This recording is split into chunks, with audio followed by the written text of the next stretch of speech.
Olá pessoal, bem-vindo à revisão do módulo Informática.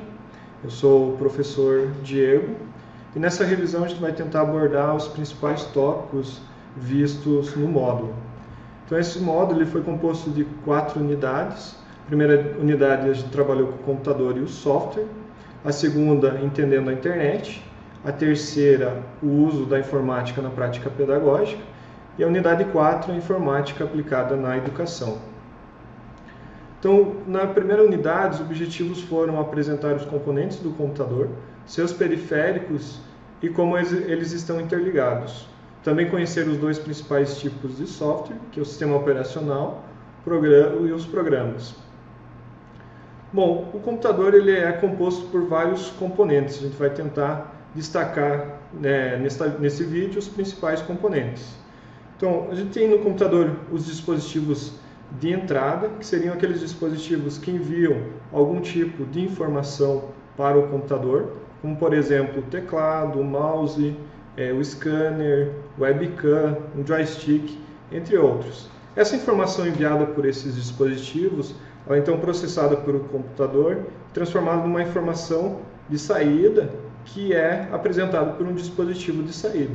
O principal deles é o monitor, mas a gente tem alguns outros dispositivos, como o datashow, a impressora, caixinhas de som, entre outros. O computador também tem um armazenamento principal, informações que é armazenada no HD ou no disco rígido. Além dele, a gente tem outros dois tipos principais de memória, que é a memória RAM, uma memória mais rápida que o HD, mas a diferença é que essa memória é uma memória volátil. Ou seja, todas as informações que estão armazenadas dela são perdidas quando o computador é desligado. Diferentemente do HD, que as informações permanecem lá depois de você desligar seu computador. Também a gente tem a memória cache, que é uma memória junto ao processador. Essa memória é uma memória ainda mais rápida que a memória RAM e é utilizada para o processador para acesso rápido as informações. Então a gente tem o disco rígido e quando a gente liga o computador as informações saem do disco rígido e vão para a memória RAM, ficam na memória RAM até o processador solicitar. Quando o processador solicita, as informações vão para a memória cache, então são processadas pela CPU. Como armazenamento secundário, a gente tem como exemplo o pendrive, que seria aqueles dispositivos que você pode armazenar informação e levar para outros lugares, outros computadores. Outros exemplos de armazenamento secundários já mais antigos são os do CD, ou do DVD e também o disquete. Hoje é importante a comunicação entre os dispositivos. Então, no computador a gente tem dois principais dispositivos de comunicação, que são a placa de rede cabeada e a placa de rede Wi-Fi. Hoje o pessoal usa muito notebook, então consequentemente acaba usando mais a placa de rede Wi-Fi, ou seja, uma placa que não precisa de fio para conexão e comunicação com outros computadores.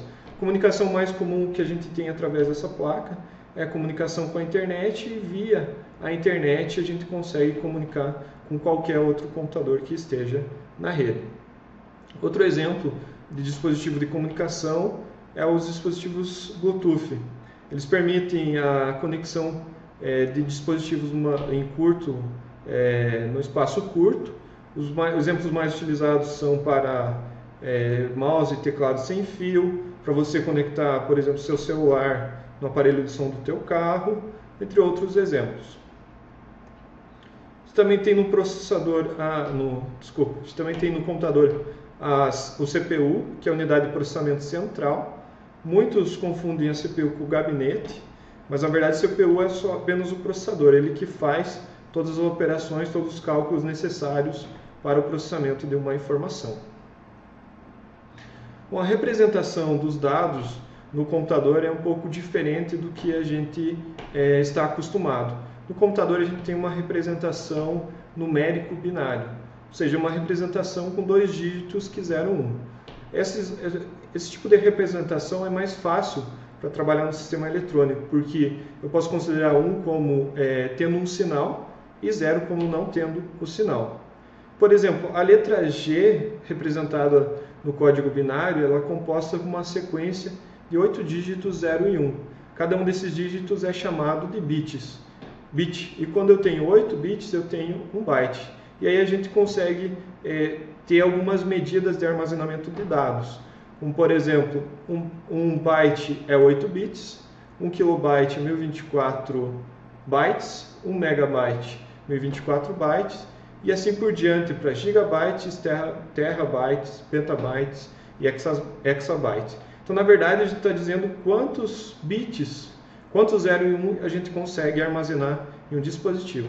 Esses 0 e 1, posteriormente, são transformados em informações que são entendíveis para os usuários e apresentados num dos dispositivos de saída.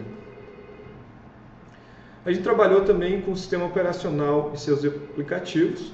O sistema operacional, na verdade, é o sistema responsável por todos os recursos do computador, como a memória, o HD, o teclado, o monitor, entre outros.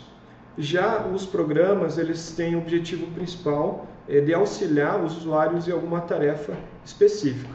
Como exemplo de sistema operacional, a gente pode citar o Windows, um sistema operacional pago, com um programa que auxilia os usuários nas suas tarefas. A gente pode citar do Windows o Excel, muito utilizado principalmente para planilhas, nós como professores, para gerenciar as notas dos alunos.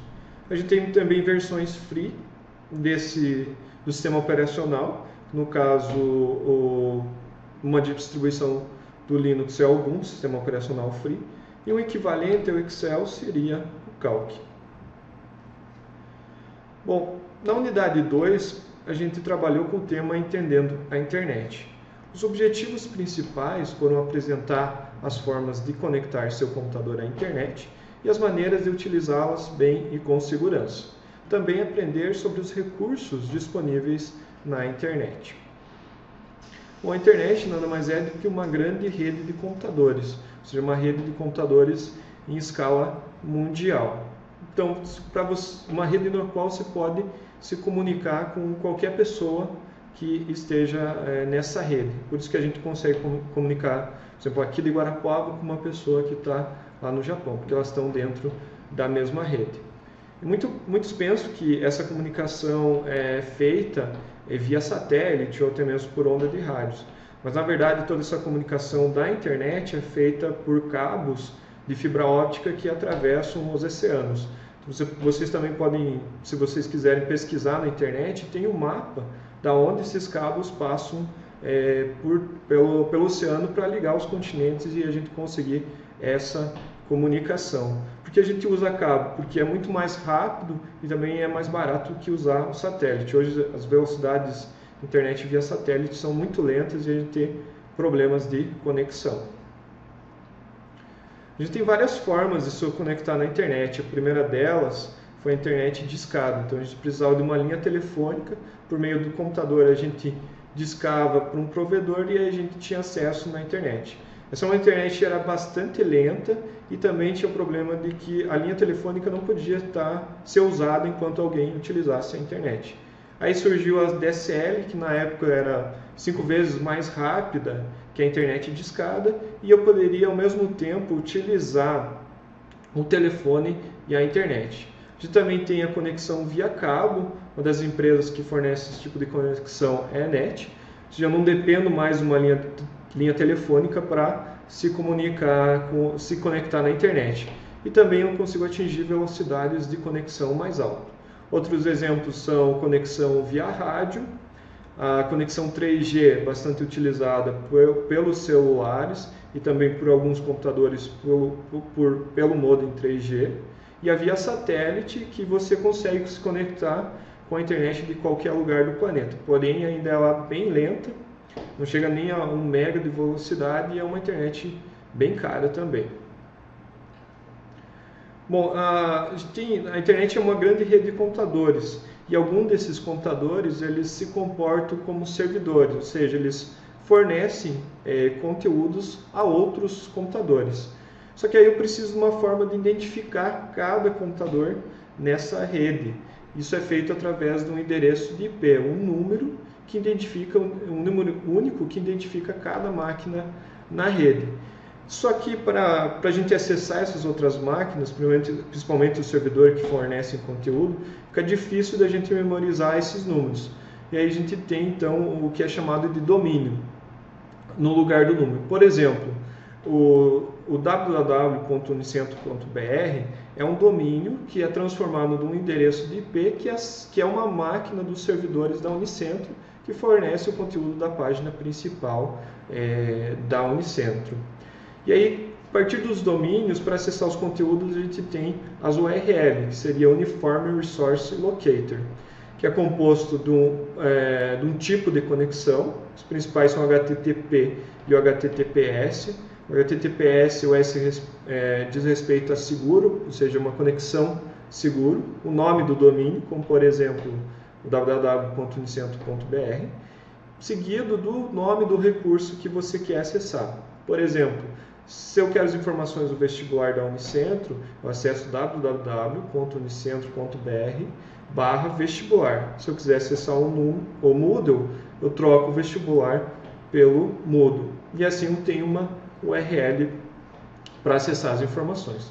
Pela URL também tenho nesses conteúdos fornecidos os links. E eu posso ter dois tipos de links principais. O link interno, que aí eu vou conseguir navegar no mesmo domínio, e os links externos, no qual eu saio do domínio que eu estou e vou para outros domínios, outras páginas.